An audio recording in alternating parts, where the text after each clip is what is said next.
Welcome to Pure Phuckery, the podcast. I'm your host. It's your favorite Dr. Bay, Monique Ross. In today's episode, I am joined by special guest co-host.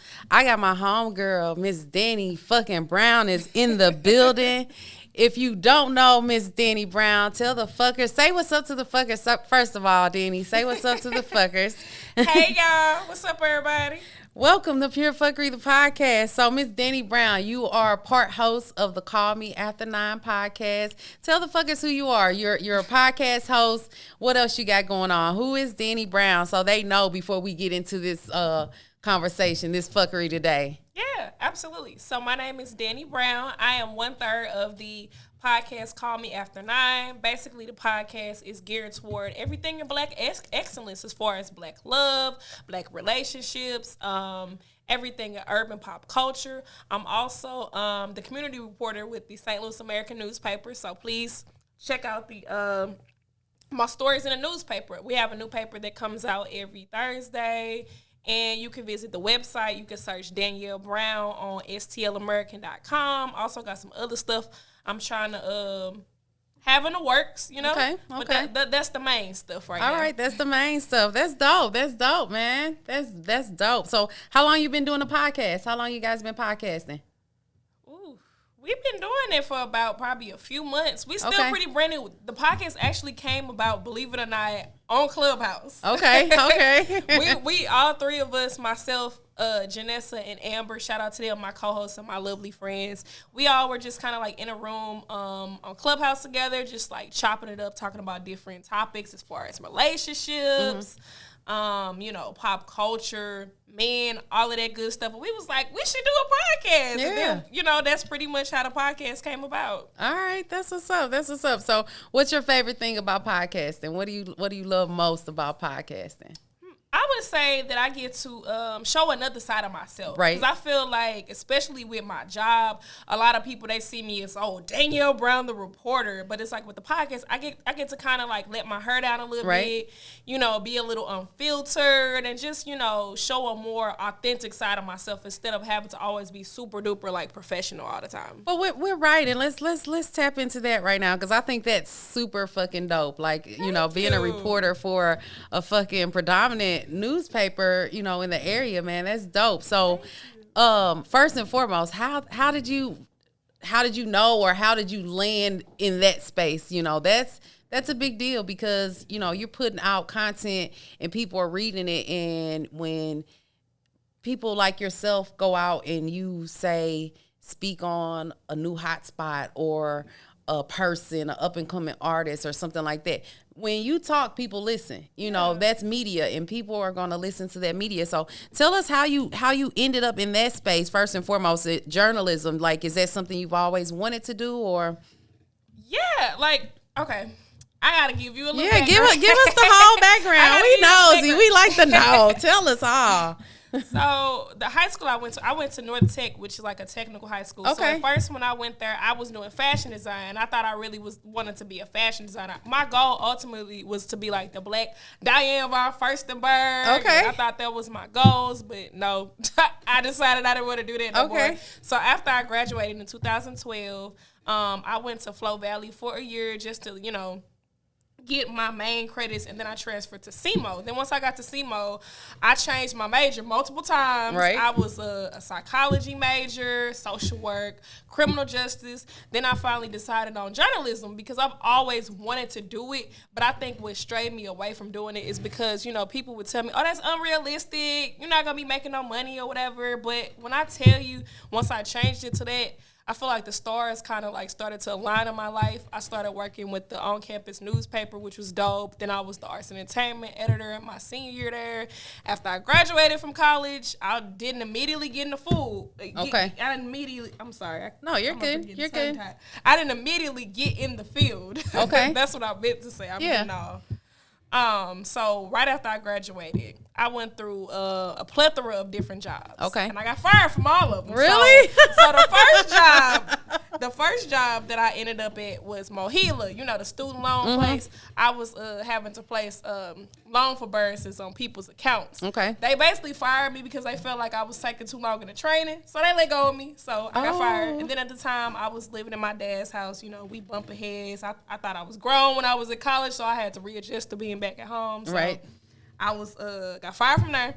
Then I started working at this staffing agency in St. Charles. I'm not gonna say that name. Okay. I will say this though, it was a really, really small staffing agency. It was probably like about 5 or 6 of us working there. I was the only black person there. Okay. I was surrounded by all white people. Okay. Now, mind you, when I was there, I feel like they were a bit racist. Okay. They were It happens. They were racist. I didn't really like working there anyway, since that's not what I wanted to do. So they ended up firing me too, which I was okay with that because I'm like, I don't like this fucking job anyway. That's fine. So then, again, thank you. You're doing me a favor. Absolutely. So then here we go once again.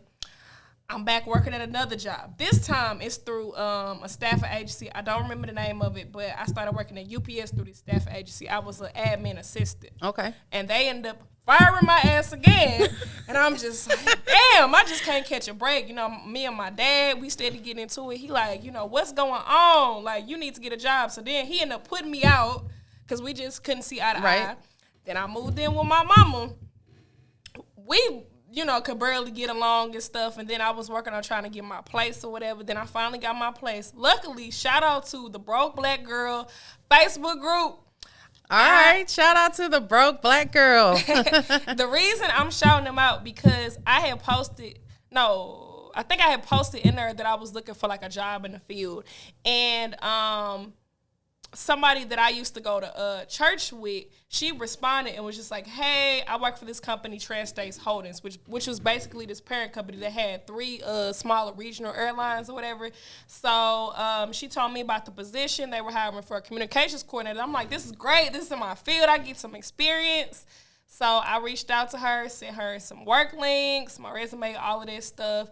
And she hired me on the spot. I didn't have to have no formal interview. I'm not going to lie. We already kind of knew each other a little bit, so I feel like that kind of helped with the job, which was dope. It's not what you know, it's who you know sometimes. Shout out to Cartier, who actually is my cousin, too, but she did not know that. Oh, wow. She didn't know that at first when I first started working. I was like, yeah, Tim, like your husband, that's my cousin. So she didn't know that at first, but shout out to her. Like, that's how I got third Trans-States. I was there for almost 2 years. They let me go due to COVID, March of last year. So I was unemployed for about 6 months. Okay. During that time, it was really hard. It's been hard on everybody. Yes, it was so freaking hard because for one, mind you, I had my own place and, had bills and stuff. Yeah. I'm like, how the hell am I going to get by? And my family, luckily they was helping me to get by and stuff. But I'm like, damn. What am I going to do? Like, I ain't trying to get evicted or nothing. You know what I mean? But my college advisor, shout out to Dr. Book, she had reached out to me about these 2 reporter positions that the American was hiring for. They were hiring for a news reporter and a community reporter. So I sent them some work samples I had on my resume. It was just like, hey, I saw that you guys are hiring, blah, blah, blah. The editor at the time was just like, hey, we're going to try out different freelance writers, just to kind of get a feel of who would be a better fit. Mm-hmm. And I was just like, okay, I can do that. So I started off with my first story was about actually one of my good friends. His name is Garrett, Retro Champ. He's a rapper. So I did a story for him. And then he was just like, okay, work on your next story. So I worked on another story is about this like Facebook support group for parents who were kind of like having a hard time adjusting to virtual school with their kids. Mm-hmm. So that was my other story. And then after that, I think he was just like, oh, he'll, keep me in the loop on like what's the next steps, whoop-de-whoop. Next thing I know, I want to say like about a week later or so, they emailed me and were like, hey, we want to offer you the community reporter position. I was like, what? This happened literally a week after my 27th birthday. I was just like, wow. This is amazing. And I've been there ever since. I started working there in October, and I've been here ever since. Ever since. That's dope. That's a good story. That's a good story because you found your passion, and you see what happens when you are on the wrong path. Yeah. You keep getting fired. You keep losing jobs because that's not what you were supposed to be doing. It was not what you were supposed to be doing. And now that you're on your path, like the energy that you just exuded into this microphone and for that camera, you were so excited to the extent. Remember, you were like, I got tongue tied. You just so excited telling this story.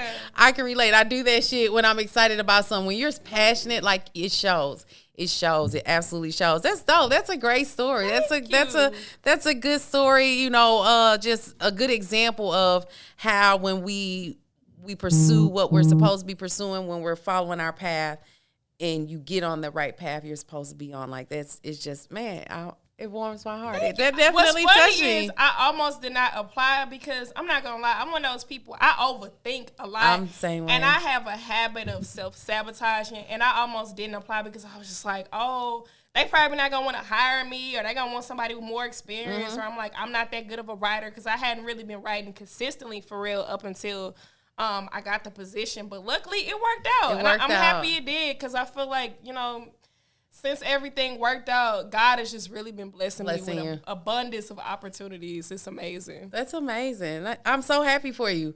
I'm happy for you. And congratulations, man. That's a dope-ass story, man. Let's talk about, you just said something that kind of triggered something in me. Let's talk about self-sabotaging, man. Because like you said, I overthink every fucking thing to the extent where, like, if it's to be thought, I've thought it. Like, that's how my brain works. Like, I've played out every fucking scenario, the most impossible shit. I will play that shit out in my head, and then I'll be like, that'll never happen. But our thoughts become our reality. And when you do negative self-talk and you say, I'm not good enough, you tell yourself, that's not for me. They'll never hire me. I've done that shit. Or even comparing yourself to other people, because I feel like I did that a lot. Like, one instance, I remember in college, which I'm past this now, but I do remember this. I made a mental note of it when it happened. I remember when I was working for the student paper, one of the other writers who was one of my white counterparts, I think I got to, awarded Reporter of the Week or something like this one particular week. And I was really excited about it. But I ended up hearing from other people that she was just like on some, why did they choose her? And, something like that. And like with that situation, I feel like that, I guess that kind of contributes to my overthinking too. Cause it's just like, damn, am I really as good as a writer? Am I really that dope like people be saying? Or do they just say that just because, I feel you, but here's the thing. People going to see you before you see yourself. That's on one hand. On the other hand, in order for other people to believe in you, you have to believe in yourself. So, definitely. You gotta, those are two takeaways that, fuckers, y'all can take that away from here. I just dropped some gems right there. You gotta believe in yourself before others believe in you, and people are going to see you before you see yourself. And you went into that situation where this young lady, you get the award, you're awarded Reporter of the Week, and she's sitting back, why her and not me? Yeah. Timing. It wasn't her turn. It was your turn. And I tell people all the time, like, when you're in your waiting season, don't be jealous. Don't be envious of other people. Comparison is a thief of joy. When you sitting up watching every fucking body else doing shit, and you have to understand, like, all of our journeys, we all have our own different paths. And when you see somebody in their winning season, be happy for them, cheer for them, root for them, because you don't know what they lost. Yeah, like when I got fired from all them jobs, a lot of my friends was flourishing around that time. They was in relationships, all different type of stuff. But I'm like, my ass getting fired from every fucking job. I'm getting put out of my parents' house. Like, I was just going through some shit. Yeah, like I'm not gonna lie. Like, I was looking at all that, like, damn, like, why I can't get my shit together, But now, like, since I have everything together, it just feels good to finally be It does. It absolutely feels good. But you have to understand that, when you waiting, when you going through your situation, when it's not your season, because just like the fucking weather, just like summer, spring, winter, and fall, we go through our seasons, we go through changes, and like right now, I'm in a season of, on the outside, I feel like, on the inside, I feel like I'm not doing enough, but on the outside looking in, people around me, they're like, you're winning, you're winning, you're winning. But, you know, it's not necessarily that I'm winning. I just make it look easy. Yeah. And I don't, you know, nobody's broadcasting their failures. Like you just sat here and told us, you know, you lost all these jobs and shit. The people in your circle probably knew that, but the people on the outside looking in, they didn't know that, you know. Mm-hmm. And now you're, you know, as you continue to progress, you know, they don't know what you went through prior to this season of abundance and prosperity and the blessings that you're receiving. Yeah, and it's just something. I think that's the problem. Oh, I'm sorry. Go ahead. No, go ahead, babe. Go ahead. I was just going to say, I think that's the problem with social media, too, because a lot of times people, they see your post, they think that they know you, and it's like, you don't know what I've been through. You don't know what I go through even.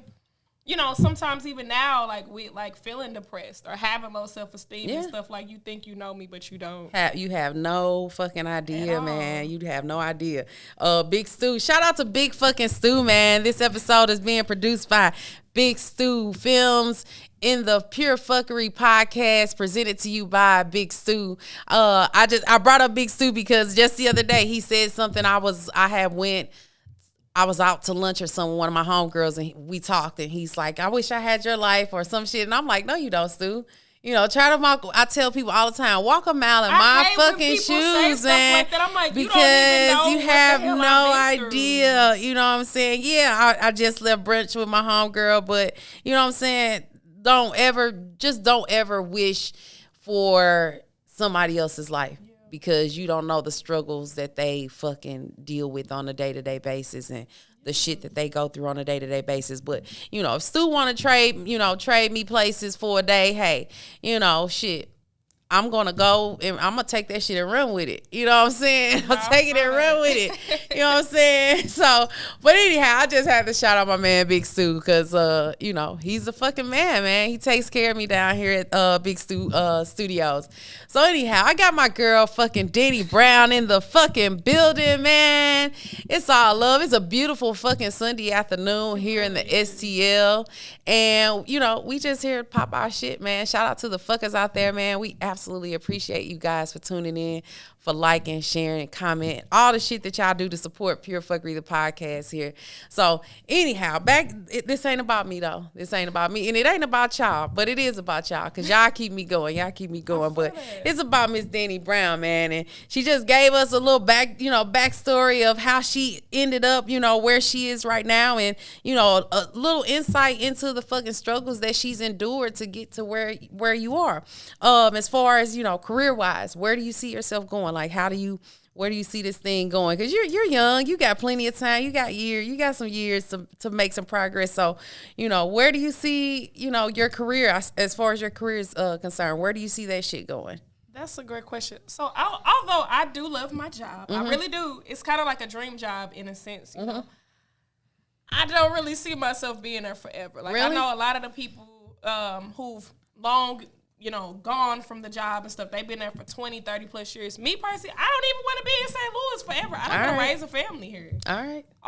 Ultimately, my goal has always been to work for like BET, Vibe, you know, get into radio. That's always been like my lane because I'm so into music and entertainment. Like, I live and breathe that stuff. All right, let's talk some music then. Let's talk, because if you know me, you know I'm a music fucking junkie, man. What's on your playlist right now? What are you listening to? Old, new, whatever. What are you listening to? Ooh, that's a good question. So literally I think it was like just yesterday, I just downloaded this new Moneybagg Yo song. He has a song with who is on the song? I'm trying to think. Who is on the song? I don't remember who's featured on it. We gotta find out now, man, because y'all know I'm gonna have to I think it's called like No Time for It or something. I know in the video he has what's her name? Ari, his girlfriend, is in the video, but I can't think of the name of the song. It's like a brand new song. I like that song. I listen to a little bit of everything. I'm the same way. I listen to every fucking thing. So I love hip hop. I'm a big hip hop head, especially. Me too. Like, I remember at one point I went through this phase where I was like really into the old school hip hop. I was listening to A Tribe Called Quest and MC Lyte and Big Daddy Kane, all that stuff. I was listening to that stuff heavy. But I would say now, like what I listen to on a regular basis, I'm listening to Beyonce, of course, because she's the queen. I listen to a lot of Jasmine Sullivan. Okay. I love her. I think she's super What do you think of her underrated. new album? I love it. Yeah, I think it's amazing. It was. I don't know why. I guess it's because I can relate maybe to it too. Like as far as like if you want to talk about like your whole phase, you know, as far as hotels, like I can relate to that I song. like Sometimes I think about that song like when I walk my dog and shit every day. And when I do ratchet shit, I'll play that song because that's how I be feeling at times. So how do you feel about the whole, like, I guess, whole phase concept? Like, are you for it? Or are you, like, against it? Let me tell y'all something, man. I'm going to open up to the fuckers right here real quick. You know, I think it's necessary. I think it's absolutely necessary, especially for a woman. And y'all can judge me all the fuck you want. What I always say, don't judge me, judge your motherfucking mama. Can't nobody judge you unless they live in a glass house. Exactly. And That's people throw stones all day. Like people throw stones all day. Like I get picked apart on this podcast by a certain someone who listens to my podcast and they just pick everything I say apart. Why do they listen to it then? If that's they what I like. apart? Stop listening to it, man. Because you know. If you don't want to know me like that, I tell people listen at your own fucking risk. Yeah. And I've had a guy tell me if I'd listened to your podcast beforehand, I probably wouldn't have ever pursued you. I mean, it's stuff out there for everybody. If you want to listen to something PG rated, maybe you need to listen to Kev on Stage or something Christian friendly. Exactly, because this ain't that. But the whole phase, man, it's necessary. It's very fucking necessary. And let me tell y'all something. Let me tell y'all why I feel it's necessary. I got married young, you know, had kids young and shit. And then I got divorced and I was in a relationship. And I've always been in a relationship up until I was like 35-ish, right? Okay. So 35 to my next serious situation that came about in like 2018. So from 35 to 38. I needed that because I had, you know, I've always been tied down to one particular guy, always in a situationship, always in a relationship or married. You know what I'm saying? And really lost myself in those relationships. Yeah. Forgot who I was and was more so his wife, his girlfriend, his old lady, whatever they want to call me. You know what I'm saying? And once I removed myself or got out of those situations and I became single, I didn't know how to be single. Gotcha. I didn't know how to be single and, you know, I have kids. So I've never not been my kids' moms. My oldest is 21. I had him the day before my 19th birthday. Wow. So I've always been his mom. You know, I never had my own identity, right? Yeah. And now that my kids are older and I'm coming into who I am, my own identity, and I'm not tied to this man as his wife, his girlfriend, or anything like that, and I'm free to be and move how I want to be, man, I'm telling y'all, 2015 to 2018, those were some of the best years of my life. Was it freeing and liberating for you? Like, how did that feel? So free, so liberating. And I tell people all the time, like, I'm such a free-spirited person, and I've always been a free-spirited person, in a relationship or not. Any guy that I've been with, they can attest to that. They can absolutely attest that, you know, she moves to the beat of her own drum. She's going to do what she wants to do. And, like, you might as well just either join in or sit the fuck back and shut the fuck up, because she gonna do what she want to do. And that's me. That's absolutely me. But being free and not tied down to anybody, not, you know, being pulled in multiple directions, and being able to move how I want to move, date who I want to date, sleep with who I want to sleep with, man, it liberated me. It liberated me. My sexual inhibitions were released. You know what I'm saying? I, like, you know, some girls, like, oh, I'll tell them I had never had a one-night stand. And I still to this day have never had a one-night stand. Because the one time I tried to have a one-night stand, you gonna tell us the story. The one time I tried to have a one-night stand, we ended up dating. Like, I thought that it was, like, we didn't even sleep together the first night. We ended up playing, like, Connect Four eating chips and so talking. cute. I'm thinking we're gonna go and just like it was gonna be like in the movies, like the hopeless romantic in me is loving. That's me. I'm such that. a hopeless romantic. My best friend told me that the other day. She's like, ultimately, I know that you just want to be with somebody, What's your and I do. zodiac sign? I'm a Sagittarius. Okay, I'm a Libra. A Libra? I fucks with Libras, man. I love Libras. My brother's a Libra. Who else is a Libra? I like I've dated a too. couple Libras. I fucks with Libras, but yeah, man, the hopeless romantic in me wants to settle down and find. And I ain't saying I'm gonna find the one. The one finds me, but on the other hand, I'm embracing it and I'm enjoying the space I'm in. And like I said, 2015, 2018, those were some of the best years of my life. I had a fucking blast. I had a blast. It was ratchet as fuck. Ratchet is good sometimes. It was so ratchet, but I had a blast. Like, I was dating, and I was freely and openly dating whoever the fuck I wanted, and I dated whoever. Like I dated outside my race, whereas before I was so conformed. Like, and here's the thing: like, I love my brothers, I love black men, but you know what I'm saying. I don't think I'm ready to give up on them, but I did step outsid and entertain. I've never dated a white guy before. I just and it's not just white guys, man. I dated like. It's nothing wrong with that. I'll be kind of leery about that because I feel like some of the non-black men, they have like fetishes and stuff with black women. Sometimes. I'll be kind of scared, like that, you know. Some of them are genuine, man. And here's the thing: we all bleed the same fucking blood. You know, racism was fucking created. It's man-made. Like, we are all fucking whatever you want to believe in, God, source, spirit, the universe. Like, we're all cut from the same fucking cloth. We all are created. We're one and the same. And we gonna bleed this at the end of the day. You cut me, you cut Stu, or the next person. We all, their blood still gonna be the same color. That's so true. What you eat make me shit and it make me come. Exactly. Just like it do you. Exactly, man. So step out of your comfort zone, because you never know. The love of your life might be on the other side of that spectrum that you trying to disregard. And do what you do. To each his own. I'm saying, like even if they were like, I don't know, like I don't want this to sound bad, but like I don't know. I guess you gotta have like a certain look to you, even if I do, like if it is a white guy, like I don't want it to be just like a regular white guy. Like, you know, I like the ones with a little bit of swag. Give me a celebrity. You know? Give me a celebrity. I don't know, like give me like not Justin Timberlake with the country album, but before he put out that like last album, Justin Timberlake, or like what was that? The 50-50 Experience. That was the name of that one album, right? I think so. Like that, or even John B, or give me like Robin Thicke before he cheated on Paula, or like Paul Wall, like that type of vibe. I can dig it. I'm a fan of Robin Thicke. Yeah, I can dig it. But not like Paul Wall. Nah, Paul Wall too hood for me.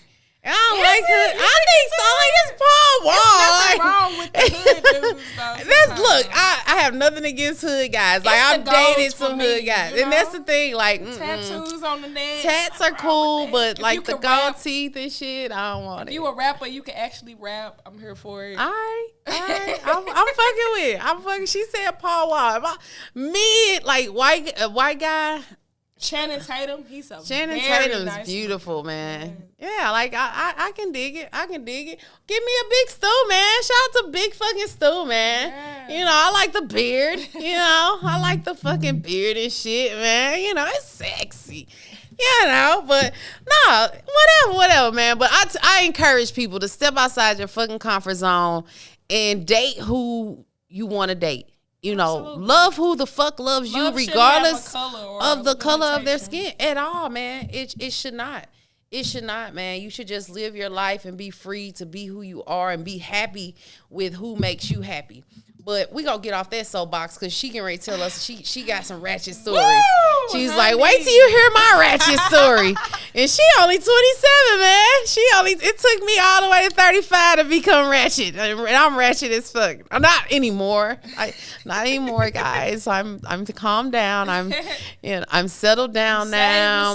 I'm not gonna lie and say all that. But I've surpassed my whole stage. I've surpassed my ratchet whole phase in life, and where I'm at now, I'm chilling. I'm cool, man. I'm cool. Like, I get my rocks off when I need to get my rocks off with who I want to get my rocks off with. Do you use toys like the rose? I don't have a rose, and everybody's like, you need to get a rose. You need to get a rose. I'm not really into sex toys. I'm not a sex toy person I prefer either. the real thing. I feel like that's it's the not thing. The same, I like the intimacy. I like the touch. Like, it's like masturbation. Rose not gonna keep me warm at night. Exactly. Like, people are always like, well, just masturbate. And it's like, here's the thing. I didn't masturbate for a long time either. I do use my shower head though. You know, you sound that's like my nice. sister. With, you know, with the hot water, I do use that, but I'm not into the sex toys and all of that. The shower head is nice. I got a couple toys that I'll use when I'm hard up, when I'm pressed, and that's rare. But don't judge me. But no, seriously, I didn't use toys for a long time, and I was at a stage in my life where I decided I wanted to be celibate. Okay. And I told this guy, he's like, how much sex have you had where you feel like you have to be celibate? Man, mind your fucking business. It wasn't about the amount of sex I had been having. It's just that I was in a space in my life where I was taking a different approach to things. And for me, like, I went on this spiritual journey, and I decided I didn't want to sleep with anybody. Yeah. I want to be celibate. I want to just focus on me. And to get by, I would masturbate. And it took me a while to get to that point. Like, I bought this toy, and it was just sitting there for the longest. And one day I don't know what the fuck I had going on, but I just needed to release. And I like took the batteries out the remote, and I used the toy, and I was called one of my girlfriends. Yeah, I called one of my girlfriends. I'm like, bitch, that fucking toy. And I'm like, you need to get one. You need to get one ASAP. I'm like, I came in like 30 seconds. She's like, what? I'm like, yes, it was the best shit ever. So I would use that. Like, I really, after that, I was like, really, I don't need anybody. I don't need a man. Like, y'all don't need a man for nothing.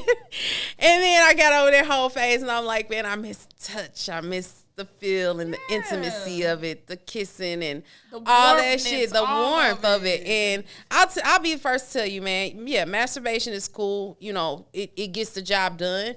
But for me, like, I would prefer the intimacy of the act with another human being, not a blow up doll, not a, you know. So anyhow, you telling us about this your ratchet phase. So let me some just ratchet say, stories. My story is very interesting. It's not like most. So I was a virgin up until 26 years old. And you only 27. Yes. So you lost your virginity like a year ago. So let me say this. Okay, so I had like gotten head and gotten fingered and stuff before then, but I hadn't had actual penetration sex until the age of 26. I didn't actually start getting like head and stuff until my senior year of college.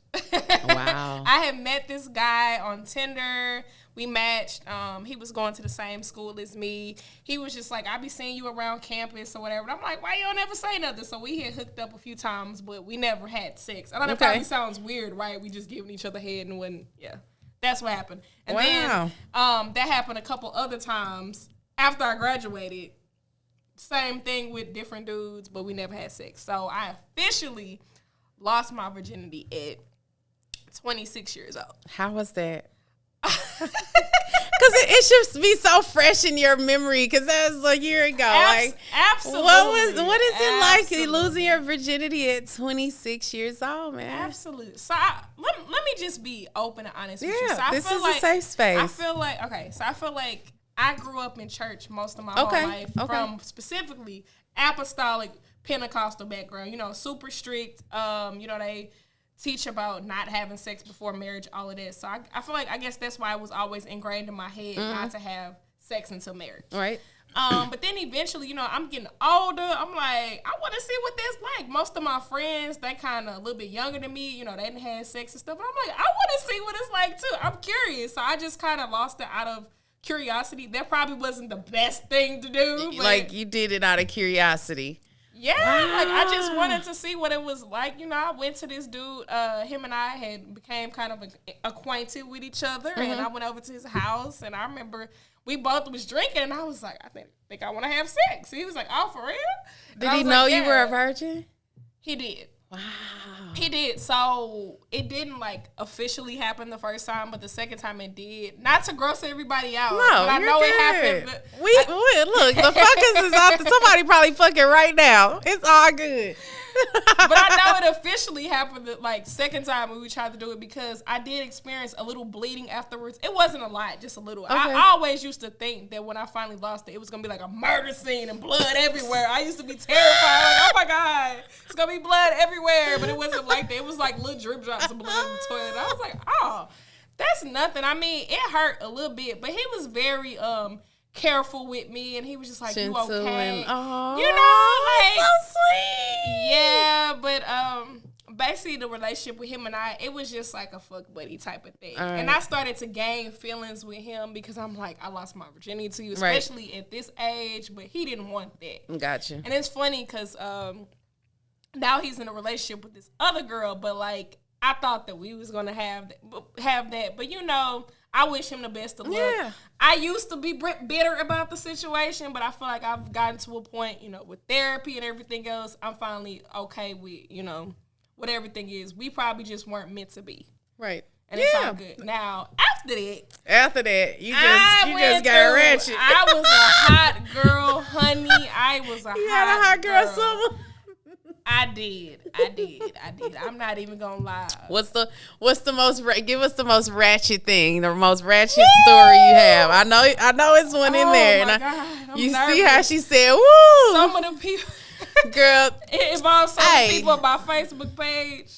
What? You ain't gotta say no names. Just tell us the story. Just tell us the ratchet story. Come on, you have to do it. You have to give it to us. Okay. This is a judgment-free zone. We're not judging. Because I got some shit that'll make you be like, I mean, hey, if these people listen, please don't be upset. I mean, don't say their names. Oh, absolutely not. Because they all would probably really hate me. Yeah, just don't say anybody's names. Okay. Some of my friends only know this story. Okay, so I have a really close guy friend. Okay. I don't think he likes me in that way anymore, but at one point he really, really liked me. But I didn't really like him in that way. I just saw him as a friend. So anyways, I remember him and we had gotten to it this one night. And I was just like, forget you, I'm mad. So I had like literally met this one guy recently, and I went over to his house and we hooked up, and I was crying during sex. The sex was actually better with him than the other dude. I'm not gonna lie. It was way better. I mean, I was literally in tears. So, I mean. Were you in tears because of the sex, or were you in tears because you were emotional because you left? I think it was both, because I had been drinking. I think it was both. Like, I was not expecting to be crying. I was just like, you care about me. Like, I was like, crocodile tears was like streaming down my face. Mid-stroke, you just crying. Yeah, like, he like had me in the air, and I was like, literally. I've cried during sex, but it was more like not a cry, it was like a tear. Y'all remember that one tear on Stella Got Her Groove Back when Angela Bassett was fucking Tay Diggs? And that one tear, I've had one of those moments where it's just like honey, one the tears tear. was streaming down my face. I've never had a whole full. Like, I was ugly crying, like, why he stroking you? Why you? Oh. Yeah.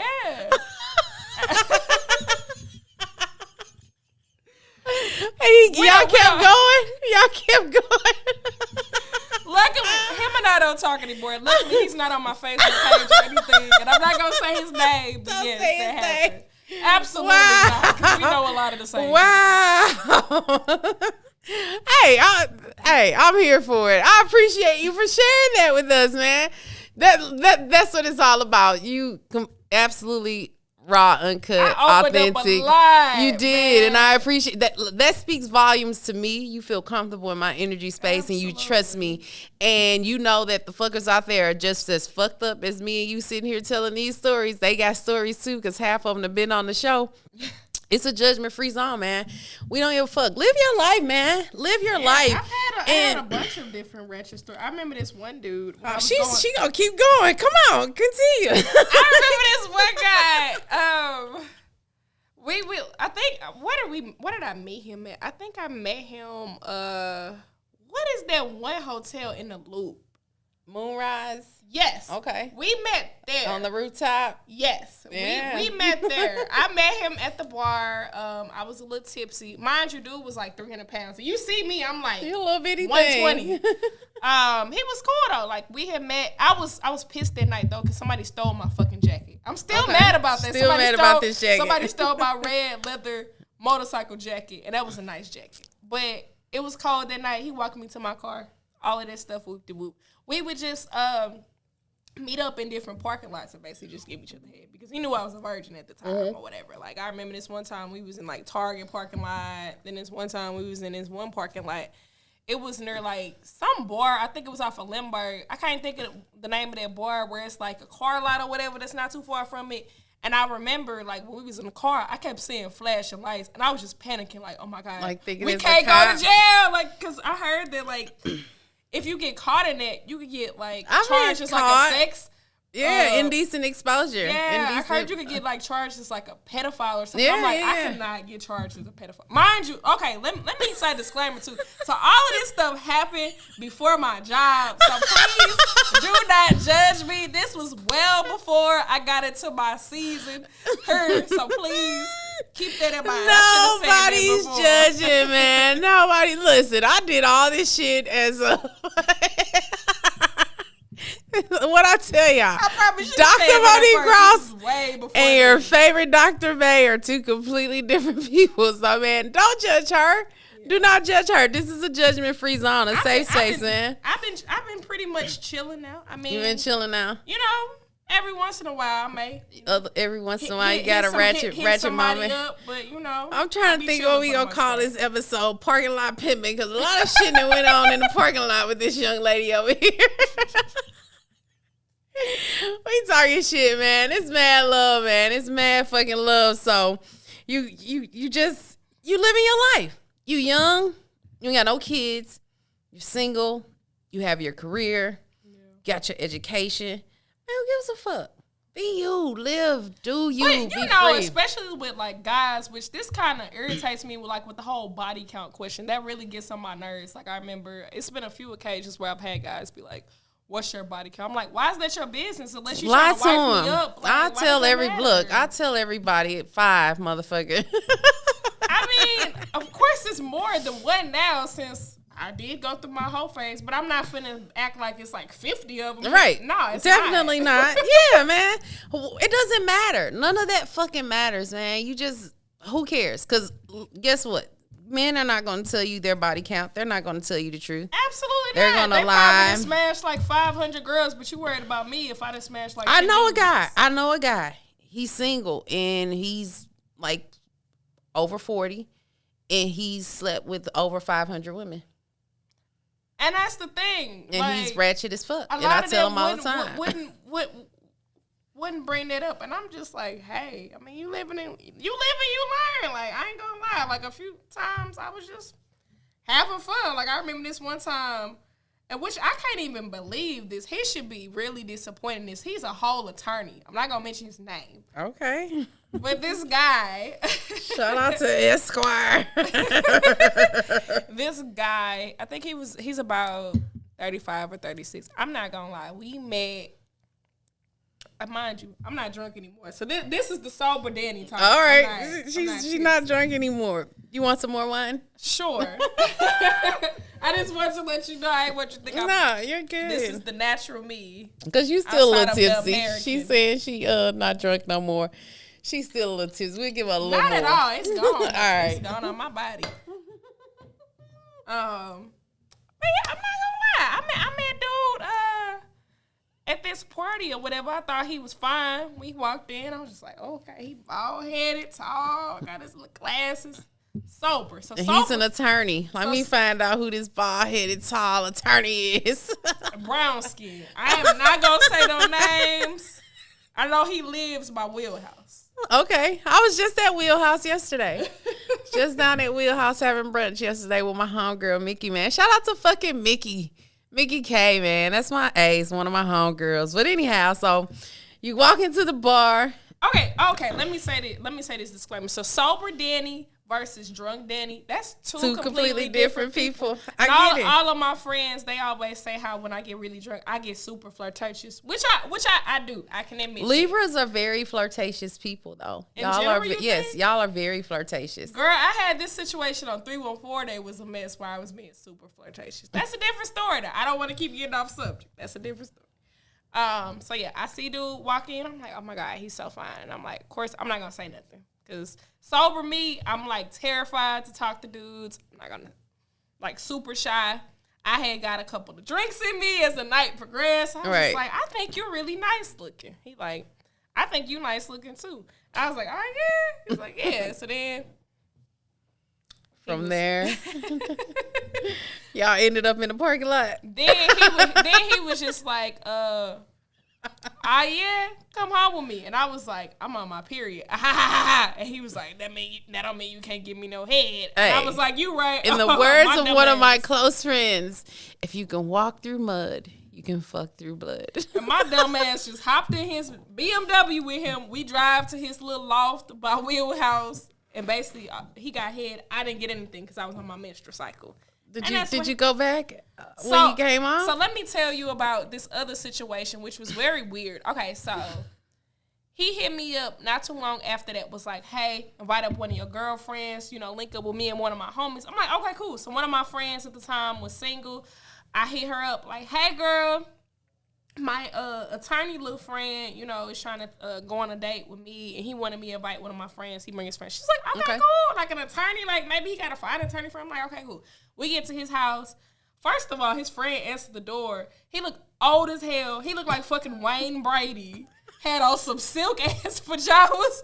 And I was just like, hold up. Am I at the right place? Yeah. I walk in. I see Attorney Bay is laid upside down, drunk as hell, on the couch with his little dress socks and Stacey Adams shoes and stuff. I'm like, what is happening? What is going on right now? So then they was just on some weird stuff. Like, his friend gonna tell my friend, I don't know if I can say this word, but you can say whatever you want to say. He told my friend, he was like, you look like you got some good pussy. I'm like, why would you say that? That's disrespectful. And then how does one look? Explain. He was like caressing my hair, and Attorney Babe was caressing. They was just on some weird type stuff. They wanted to have like a group thing happening. I think that's why you don't give niggas head the first night you meet them, because I think they was on some orgy type stuff. And we they wanted some group shit happening. Got us fucked up, so we left. I don't blame you. Like, that's something you need to discuss first. You need to, like, don't just allow me to show up thinking it's getting ready to be some group action. He got the nerve to be a damn attorney acting like this. Like, he a whole father. You too damn old to those be the freakiest ones, man. Those professional, name, I don't want to professional men. I'm telling you, those professional attorneys, doctors, like and shit. Attorney too. You ain't got no business acting like this, sir. And you a father too. They feel like they can do what they want. And it's all good. You can live your life, man. But find you somebody else. Years old. That's not old. I'm 40. Like, it's not old. But I guess I know what you said. He's too old to be on bullshit like that. I had higher, I guess, expectations for him. Mainly, I guess, because of the type of career that he had. Yeah. But hey, listen. I have a whole PhD. And I'm sorry, I disappoint my parents on a daily basis. But I can't say that because people probably look at me and they probably gonna look at this like, oh my gosh, I thought she was so innocent. Sweet and innocent. Like, Miss Dani, baby, right here. Sweet and innocent. But she got that side of her when she drunk. Look, she just told us. Tell us about that with BET. What was it? You represented STL for 314 Day. Yeah, that was really dope. So how that came about was with Trenton Pratt. Shout out to him. He works in music programming at BET.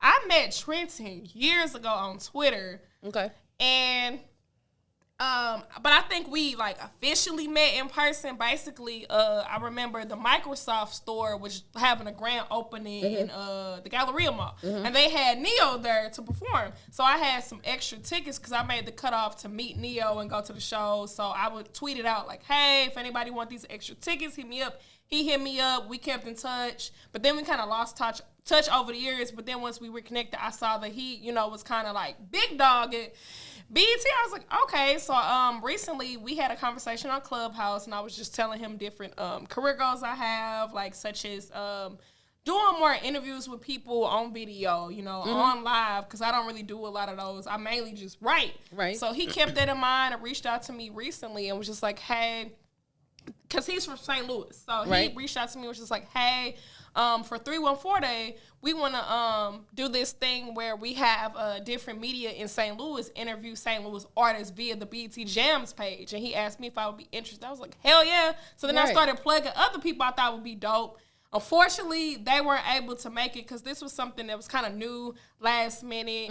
But luckily, I was still able to do it. And then he said that D was going to be doing it too. And I was just like, great, because me and D are already really cool. We have great chemistry. So I was excited about it. I think it went really good too. That's dope. That's dope, man. That's dope. All love, man. I appreciate it. Thank you for being so open and fucking transparent, Dani, man. You came and you brought it. You brought the energy. I'm too much of a That's not a problem. That is not a problem, man. We need people like us, because I'm the same way. The world needs people like us, because we got plenty of people hiding behind this facade and misrepresenting themselves and not being authentic. The reason, I don't know, I feel like a lot of times I get afraid to be so open, because I have had situations in the past where I was so freaking open and transparent on social media, specifically in like Facebook groups, and it kind of backfired. And then I found out people were like condemning me and judging me and looking at me like, oh, you're a hoe, you're this and that. And I'm like, how am I a hoe? But you've been fucking since you was like in 6th grade. And I just lost my virginity at 26. Like, how is that the same? Which camera I'm gonna look at? Fuck people. Fuck what people think, because guess what? While they're judging you, they are hiding behind their bullshit. And people are going to always project their bullshit onto you. You ain't got to be doing nothing. You living your life, and people who are insecure within themselves, they will project their bullshit onto you. They'll call you ratchet, because they ratchet, or they jealous that you are able to be free and walk in your truth. Fuck people. I say it every week. Because like with the whole face thing, I look at it as like depending on what you make out of it. I feel like it could be like a liberation type of thing. It could be exploration type of thing. Like, because I know for me, it was there for me, because I had never obviously had sex before. So I was like, okay, like, this is what it feel like. And ain't nothing you told me, like, nothing you told me ain't all that ratchet. I have, like, it's ratchet, I think, but I got people with way more ratchet shit going on. I feel like, I don't know, I guess I feel like for people who, like, know me but don't really know me, they be kind of taken aback when they hear me speak, about this type of stuff, because especially like in like high school and stuff, I was more kind of like shy and reserved. I was very like insecure about myself and had low self-esteem. So it's like, of course, I wasn't speaking in that manner, because I wasn't really the girl that guys, wanted to be with, or that girls wanted to be like cool with, because I wasn't like the pretty popular chick. Right. You a grown ass woman. I'm a grown woman. That might be what we titled this episode. I'm a grown woman. I do whatever I want. But you're right though. Now I'm just like, it is. Be free, man. At the end of the day, the only judge is him. Exactly. If you're not him, exactly. I don't really care. Only God can judge me, man. Only God can judge me, or source, spirit, the universe, whatever it is you choose to believe in, because we try to respect everyone's beliefs here.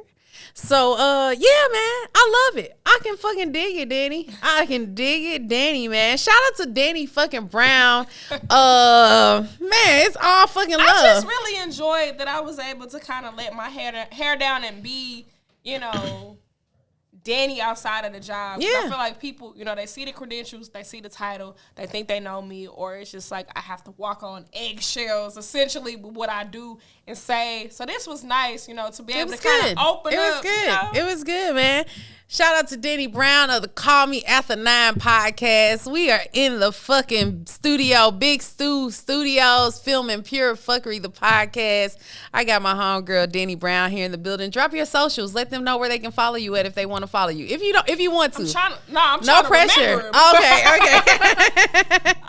You can find me on Twitter at, I believe it's I am Dani Nicole, and it's IMDANI NICOLE 314. I believe that's my Twitter. On Instagram, I'm at Dani Nicole 314. Linktree, you can find me under I am Dani Nicole. And on my jobs website, you can look up Danielle Brown on stlamerican.com for my job. All right. Y'all know where y'all can find me. I am so SOO Sophisticated 1 on Instagram, or pure_fuckery on Instagram. Twitter is SOOMOE, and Facebook Monique Ross. You guys drop it off in the comments. Let us know what you all thought about this episode. Tell us your fucking craziest, most ratchet moment. And what was the other question? I'll have to come back and watch it. I'll drop it in the content when I drop this off on social media. I appreciate you all for tuning in to Pure Fuckery, the podcast. Man, thank you for the likes, the shares, the comments. I absolutely appreciate it with my whole fucking heart. I appreciate you, Miss Dani, for coming out, sharing in my energy space, being so open, so transparent, open-minded, and being authentic and being true. I feel like I don't really have anything to hide. And, at the end of the day, God is the only judge. Can't nobody judge me but him. Absolutely. Absolutely, man. And she brought it. She came with it, man. So I appreciate sharing in my energy space. Shout out to Big fucking Stu, man, producing the episode. I'm your host. It's your favorite Dr. Bay, Monique Ross. We'll catch you all in the next episode. Peace.